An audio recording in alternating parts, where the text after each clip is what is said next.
think trying to climb down a rope ladder with all of that equipment, with that big long iron barge up against it. If you fell or got hung in that thing, it didn't make a bit of difference. They just kept going over. You couldn't stop. You had to just keep on going. Well, finally we got down on the barge, just as much as anybody could ever, but before they'd have a tank or 2 tanks or a Jeep or some kind of on there. They had to land so much stuff with you.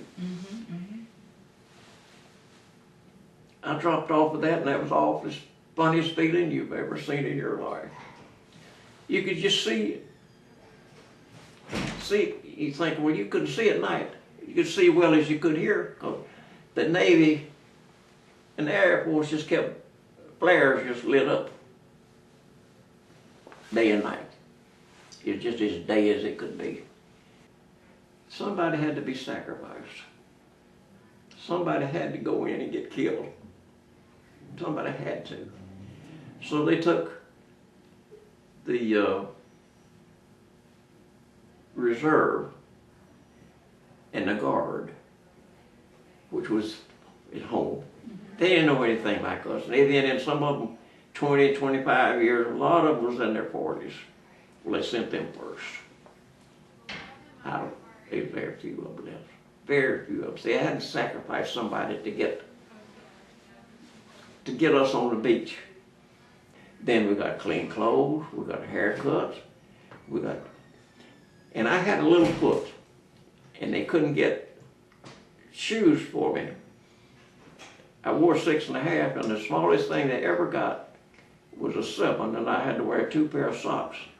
But up until then, it was a 7.5. And they gave me plenty of socks. And we had one of the best mail orderlies you ever seen. He would just do anything for you. Every time we had a break, I would try to send something home.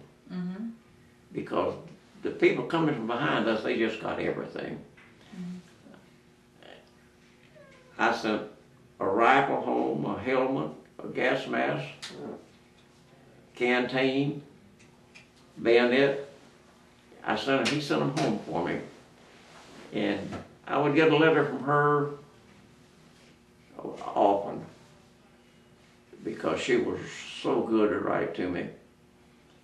And I would write a lot of times, and they'd censor them and throw them away, I guess. And just a couple of years ago, one second lieutenant, he called me. Well, he and I was corresponding with each other. He said, "Jack, I'm so sorry, even today, that I had to censor your mail and her mail." A little story that really bothered me. We had fought and fought and fought from Omaha Beach. Well, we got close enough to fire into Berlin. They stopped us. Well, what's going on? We want to see Berlin. We want to be the first ones to get to Berlin. They had made a pact with Russia to let them take Berlin, the revenge on Stalingrad. And they stopped us and sent us towards Czechoslovakia and let them take Berlin. And then you remember the wall. They wouldn't even let us get supplies. They wouldn't let us get something to eat from there, and us furnished them stuff to fight with. That just broke our heart. We fought and fought to get to Berlin, and then they let the Russians have it. We didn't.